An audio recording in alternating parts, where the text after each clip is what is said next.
रथ में सबसे आगे सारथी, रथी होता है पीछे। तो जब आप घोड़े दौड़ाते थे, युधि तुरग रजह, युद्ध में उन तुरंगों की जो रज उड़ती थी, धूल उड़ती थी, घोड़ा जब वेग से दौड़ते थे तो इतने तेज धूल एकदम आती थी, तो सबसे पहले प्रभु आगे हैं, तो घोड़ों की जब धूल उड़ेगी तो सबसे पहले भगवान के श्री मुख पर पड़ती थी। युधि तुरग रजो विधूम्र विश्वक कच बेलोलित श्रम वार्यलंकृतास्य। तो युद्ध में तुरंगों की रज से आवृत हो गए आपका जो श्रीअंग श्रीअंग देखते थे। कौरव सामने हैं, पितामह भीष्म सेनापति हैं उनके, तो सामने प्रभु का दर्शन होता था, इसलिए प्रत्यक्ष अवलोकन करने वाले। ले प्रभु द्रुत गति से इधर उधर घोड़े दौड़ाने से आपको श्वेत बिंदु भी मुखमंडल पर उभर आते थे, छलक पड़ते थे पसीना की बूंदें। तो संपूर्ण रज से आवृत है मुख और श्वेत बिंदु उभर रहे हैं मुख कमल पर। श्रम बिंदु अलंकृतास्य, वो अलंकार बन करके आपकी शोभा का संवर्धन करते हैं। अब बताओ, धूल से पसीना से किसी की शोभा बढ़ती है क्या? और पितामह भीष्म कहते हैं हमने देखी है। युधि तुरग रजो विधूम्र विश्वक कचलोलित श्रम वार्यलंकृतास्य। कच लोलित श्रम, श्रम वारी अलंकृतास्य। सुंदरे किम न सुंदरम। आज तो सुंदर कांड है, बोलो राधे राधे। राधे राधे। जो सुंदर होता है उसको सब कुछ सुंदर लगता है। धूलि भरे अति शोभित श्यामजू, तैसी बनी सिर सुंदर चोटी। खेलत खात फिरे अंगना, पग पैजनी बाजत पीरी कछोटी। बाछव को रस खान बिलोकत, वारति काम कला निधि कोटि। काग के भाग कहा कहिए, हरि हाथ सुने गयो माखन रोटी। धूल धूसरित होकर के माखन मिश्री खाते माधव अपने प्रांगण में विहरण कर रहे हैं। रोटी पर माखन रखे और कागभूषण जी कांव कांव करके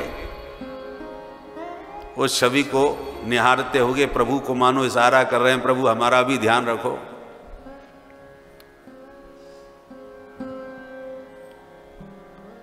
तो नखशिख पर्यंत धूल धूसरित हैं माधव।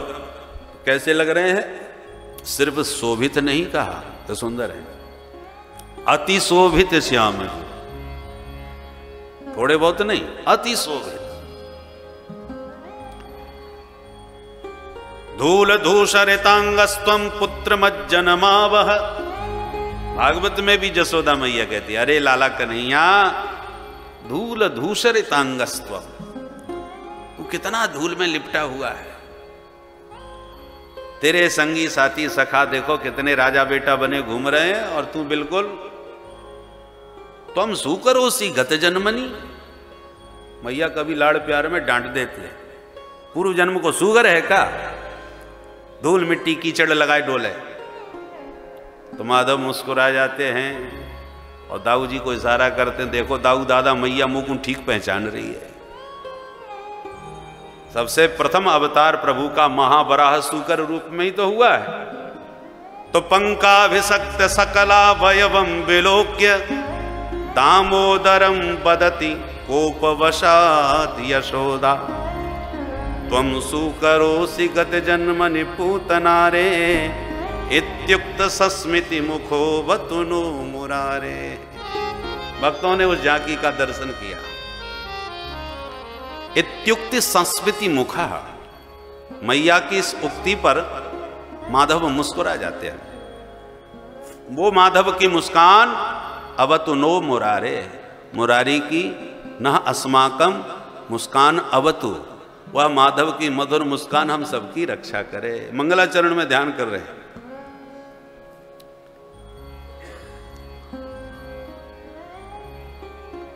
तो तात्पर्य यह है कि भगवान को सुंदर बनने के लिए सजना नहीं पड़ता। तो फिर आभूषण क्यों पहनते हैं? बोले आभूषणों की शोभा बढ़ाने के लिए पहनते हैं, अपनी शोभा बढ़ाने के लिए थोड़ी पहनते हैं। परम पदम भूषण भूषणांगम, जिनके अंग में जाकर के आभूषण अपने को विभूषित करते हैं, न कि भगवान आभूषणों से विभूषित होते हैं। बोले प्रभु मुझे वो क्षण याद आता है कि जब युद्ध प्रारंभ हो रहा था और अर्जुन ने कहा सेनयोर भयोर मध्य रथम स्थापय मेच्युत, ले चलो जरा दोनों सेनाओं के बीच में मेरे रथ को देखूं तो सही किस किस से लड़ना है। प्रभु ने ला करके रथ बीच में खड़ा कर दिया, परंतु जैसे ही अपने बंधु बांधवों का दर्शन किया अर्जुन के हाथ पैर फूल गए। इनसे लड़ूंगा मैं, जिन्होंने मुझे इतना स्नेह दिया, अपने वात्सल्य की गोद में मुझे सुलाया, ऐसे पितामह भीष्म पितामह पर मुझे वाणों का प्रहार करना होगा। जिन गुरुदेव ने मुझे सबसे लाडला अपना शिष्य बनाया, उन द्रोणाचार्य जी को मारूंगा मैं, उन पर प्रहार करूंगा। पितामह भीष्म उस झांकी को चित्रण कर रहे हैं। सपति सखी वचो निसम्य मध्य निज परयोर बलयोर रथम निवेश्य परिस्थितवती पर सैनिका युरक्षणा रतवती पार्थ सखे रत ममास्तो।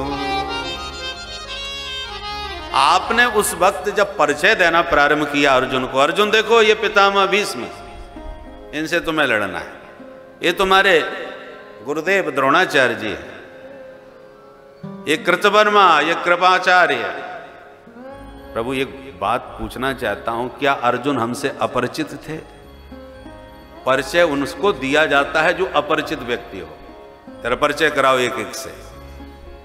पर जो हमारी गोद में खेला है उसको आप हमसे परिचय करा रहे थे। ये देखो, ये बार बार सबकी ओर उंगली उठा के परिचय देने का तात्पर्य क्या था? पितामह भीष्म कहते हैं मैं जानता हूं। क्या जानते हैं आप? बोले स्थितवती पर सैनिक आयु रक्षणा, पर सैनिक आयु अक्षणा हृतवती। उंगली उठा करके जिस पर पक्ष के सैनिक और वीरों पर आप अंगुलियां निर्देश करते थे, अपनी चितवन से, अपनी दृष्टि से उनकी आयु का हरण कर लेते थे। पर सैनिक आयु अक्षणा हृतवती, और आपने सारे विपक्ष के सैनिकों की, वीरों की आयु का अपनी दृष्टि से हरण कर लिया। तभी तो अर्जुन से कहा ये सब पुतले खड़े हैं, तुम्हें टपकाना है, मार तो मैंने दिया। निमित्त मात्रम भव सभ्य साचिन, तो मैं केवल निमित्त बना रहा हूं, इस सारे युद्ध का श्रेय तुम्हें देना चाहता हूं। तुम नहीं मारोगे, ठिकाने तो हम लगा दिए। और जब महाकाल रूप में प्रभु ने अपना विराट रूप दिखा करके अर्जुन को विशाल रूप प्रकट करके दिखाया, ऐश्वर्य से समन्वित, अर्जुन घबरा गए, क्योंकि जितने परपक्ष के जितने भी सैनिक थे वो सब भगवान के मुख में, और भगवान सबको चबाए जा रहे हैं। पितामह भीष्म इस डांड में चिपके हैं तो द्रोणाचार्य इधर चिपके रहे हैं, और भगवान महाकाल बन के सबको खाए जा रहे हैं। अर्जुन घबरा गए ये दृश्य देख करके, बोले नहीं नहीं सरकार, आप जैसे थे वैसे ही हो जाओ, अब मैं जान गया कि आप क्या हो। तब विश्वास सुदृढ़ हुआ। तो कहने का तात्पर्य यह है कि पितामह भीष्म महाभागवत हैं, द्वादश परम भागवतों में एक हैं। इसलिए जो रहस्य अर्जुन ने जाना वह रहस्य पितामह भीष्म ने भी जान लिया, तभी तो वो रहस्य उद्घाटन कर रहे हैं श्रीमद् भागवत में स्तुति करते हुए। प्रभु अपने परिजनों का दर्शन करके मोह में विषाद से ग्रसित हो गया अर्जुन। व्यपहित प्रतना मुखम निरीक्ष्य स्वजन बधात विमुखस्य दोष बुद्ध्या। बुद्धि में दोष आ गया, मोह से ग्रसित बुद्धि हो गई, इसलिए स्वजन बधात विमुखस्य, अपने सगे संबंधियों के वध से विमुख हो गया अर्जुन। मैं इनको नहीं मारूंगा, ये तो मेरे ही अपने घर के बंधु बांधव हैं। तो मोह ग्रसित जब बुद्धि हो गई आपके पार्थ की, तो कुमतिम अहरत आत्मविद्या, आपने आत्मविद्या का उपदेश देकर के अपने शरणापन्न पार्थ की कुमति का हरण कर लिया। भगवान ने ज्ञान कब दिया? जब अर्जुन को चेला बना लिया। अर्जुन ने जब कह दिया शिष्यस्ते हम, ये आपका बहनोई नहीं बोल रहा, आपका सखा नहीं बोल रहा, आपका रथी नहीं बोल रहा, तो कौन बोल रहा है? बोले शिष्यस्ते हम, ये आपका शिष्य बोल रहा है। शिष्य की प्रार्थना है, इसलिए साधि माम, आपका शिष्य धर्म संकट की दुविधा में फंसा हुआ है, इसलिए हे गुरुदेव मुझे बचाओ। शिष्यस्ते हम साधि माम, परंतु एक शर्त है भगवान की, जब तक प्रपन्न नहीं होगे तब तक ये आगे नहीं बढ़ते। साधिमाम त्वाम प्रपन्नम, जब प्रपन्नम कह दिया, शरणम प्रपद्ये कह दे, सोई भगवान आगे बढ़ते हैं। जब तक शरण ग्रहण न करे जीव, तब तक भगवान कुछ नहीं करते, क्योंकि रक्षापेक्षा अपेक्षते, भगवान कहते हैं रक्षा की जो अपेक्षा रखेगा उसी के हम रक्षक हैं। अरे और तो और नंद बाबा को अजगर ने ग्रस लिया, सारे ब्रजवासी दौड़ पड़े, मार मार करके बाबा को बचाने का प्रयास किए, और अजगर ने नहीं छोड़ा, और कन्हैया आराम कर रहे। जब नंद बाबा ने देखा कि अजगर मेरे को जकड़े हैं और सब मेरे को छुड़ा रहे हैं, और कन्हैया नहीं नजर आ रहा, कन्हैया आराम से दूर। जब दूर खड़े कन्हैया को देखा, जैसे उनको पता ही नहीं है कि क्या हो रहा है, तब बाबा को शरण ग्रहण करनी पड़ी। सर्पो माम ग्रसते तात, अरे कन्हैया देख मेरे को सांप ने पकड़ लिया, अजगर ने जकड़ लिया, और भगवान के कान में आवाज नहीं जा रही। जब नंद बाबा बोले सर्पो माम ग्रसते तात प्रपन्नम परिमोचय, लाला मैं तेरी शरण में हूं, प्रपन्न हूं, मोचय, मुझे बचा इस अजगर की जकड़ से। तब कन्हैया दौड़ के आए, मार लात अजगर से बाबा को बचाए। तो बताओ, जब अपने बाप को भी जो शरणम प्रपद्ये कहे बिना ना बचावे, तो फिर हमको कैसे? इसलिए सकृदेव प्रपन्नाय, एक बार तो आपको प्रपन्न कहना पड़ेगा, बार बार भले ही मत कहो, पर सकृत एव, एक बार तो बोलो। सकृत माने एक बार, एक बार शरणागत होकर जो कहता प्रभु मैं तेरा, कर देता मैं अभय उसे सब भूतों से यह व्रत मेरा।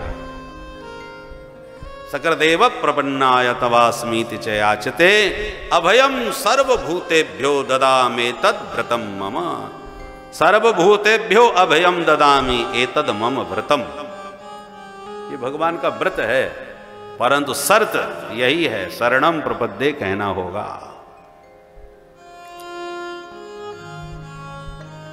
तो अर्जुन ने जब कहा शिष्यस्ते हम साधिमाम त्वाम प्रपन्नम, सोई भगवान का वह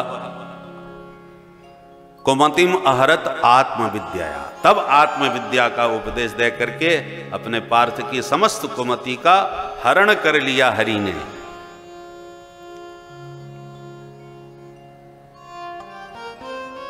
और प्रभु वो क्षण तो मैं कभी भूल ही नहीं सकता, जब मेरे प्रण को रखने के लिए प्रभु आप अपना ही प्रण भुला दिए थे। स्वनिगममपहाय मत प्रतिज्ञाम ऋतम कर्तुम। मेरे प्रण को सत्य करने के लिए आप अपना प्रण भुला दिए और अथांग पाणी बन करके मुझको मारने के लिए झपट पड़े।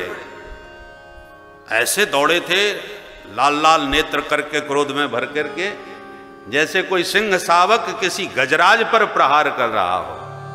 हरिरेव हंतुमिवम, हरि एवं हंतुम इव। इव माने हाथी, हरि माने शेर। शेर जैसे हाथी पर झपटता है, ऐसे आप मुझे मारने के लिए झपट पड़े थे रथांग पाणी बन करके। और जब द्रुत गति से मुझे मारने को दौड़े तो गतोत्तरीय, आपका उत्तरी नीचे गिर गया, पीतांबर नीचे गिर गया। मुझे लगता है वो गिरा नहीं था। बोले भाई हड़बड़ी में जब क्रोध में दौड़ते हैं तो गिर गया होगा, उस समय कपड़ों का कहां ध्यान रहता है। बोले नहीं, ऐसी बात नहीं, ये तो प्राकृत प्राणियों की बात है कि गिर गया पीतांबर। भगवान के तो जितने वस्त्रालंकार हैं सब चिन्मय हैं, ये जड़ थोड़ी है। तो फिर गिरा क्यों पीतांबर? प्रभु ने जब अपना प्रण तोड़ा, प्रण क्या था? बोले महाभारत में अस्त्र धारण नहीं करूंगा, और वो प्रण भुला करके आज अस्त्र लेके मारने को दौड़ पड़े। तो पृथ्वी कांप गई, चलत गुह, पृथ्वी प्रकंपित हो गई। पृथ्वी क्यों कांप गई? क्योंकि पृथ्वी माता ने विचार किया कि जब मैं गाय बन करके इनके चरणों में रोने गई थी कि मेरा भार उतारो, उस समय इन्होंने मेरे को वचन दिया प्रतिज्ञा पूर्वक कि देवी दुखी ना हो, निश्चिंत होके जाओ, हम तुम्हारा भार बहुत जल्दी उतारने के लिए आ रहे हैं। प्रभु ने वचन दिया, मैं निश्चिंत होके चली आई कि भगवान अपने वचन का पालन करेंगे, मेरा भार अब उतरा ही समझो। निश्चिंत थी अभी तक, परंतु जब देखा कि महाभारत में अभी अभी इन्होंने प्रतिज्ञा की थी कि अस्त्र नहीं उठाऊंगा और उठा लिया, जब इतने कम समय में इनको अपनी प्रतिज्ञा याद नहीं रही, तो मेरी प्रतिज्ञा तो बहुत पुरानी है, बहुत पहले की है, तो निश्चित मेरा भी प्रण ये भूल गए होंगे। और मेरा प्रण भूल गए तो फिर मैं अब दोबारा इनकी शरण में कब जाऊं, कैसे जाऊं, कहां जाऊं? तो कहीं मेरा प्रण इसी भांत न भूल गए हों, ऐसा सोच के पृथ्वी कांप गई। तो भगवान ने अपने पीतांबर को निर्देश दिया, ये क्यों घबरा रही है, जाओ इसको समझाओ कि तेरा प्रण मुझे भली भांत याद है, तू चिंता मत कर। इसलिए गतोत्तरीय पीतांबर को निर्देश दिया प्रभु ने, और पीतांबर तुरंत पृथ्वी पर गिरा नहीं, बल्कि पृथ्वी देवी को आश्वासन देने के लिए आ गया कि डर मत, प्रभु ने मेरे को भेजा है, तेरा प्रण उन्हें अच्छी तरह विदित है। तब पृथ्वी शांत हो। तो कहने का तात्पर्य यह है कि पितामह भीष्म एक एक प्रसंगों को याद कर रहे हैं, और जो सदा नैष्ठिक ब्रह्मचारी बन करके धर्म पर आरूढ़ रहे, वो आज महाप्रयाण काल में भगवान के दिव्य महाराज का स्मरण कर रहे हैं। सोचिए भगवान के दिव्य महाराज की कितनी दिव्यता है, कितनी पवित्रता है कि पितामह भीष्म जैसे नैष्ठिक व्रतधारी आज महाप्रयाण काल में उस महाराज को स्मरण कर रहे हैं। ललित गति विलास बल गुहास प्रणय निरीक्षण कल्पतोरुमाना। हे प्यारे, आपकी एक एक क्रिया में, आपके अंग अंग में जादू है, टोना है। ललित गति, जब ठुमका लगा करके आप चलते हो, ठुमक ठुमक करके, ठुमक चलते रामचंद्र, तो आपकी चाल इतनी मतवाली है, मतवाली या की चाल है, सबको मतवाला कर देती है। मत मंज वर कुंजर गामी, कुंजर गामी, कुंजर माने हाथी, हाथी की चाल बड़ी मस्त होती है। तो मत मंज मंजू वर कुंजर गामी, जैसे मस्त चाल से हाथी चलता है, ऐसे भगवान बड़े मस्त चाल से चलते हैं। उनकी चाल पर ही लोग निहाल हो जाते हैं।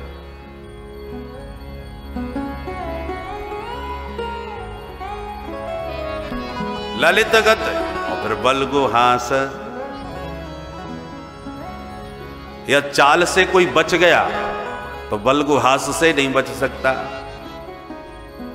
हंस करके देखने लगते हैं।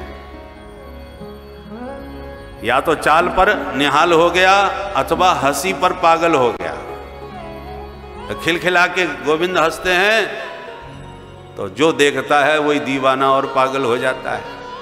और हंसी से भी कदाचित कोई बच गया तो प्रणय निरीक्षण, प्यार भरी चितवन से जब निहार लेते हैं, भ्रकुटी हिला करके मंद मुस्कुरा करके चितवन से ऐसा घायल करते हैं, इनकी आंखों में तो गजब का जादू है।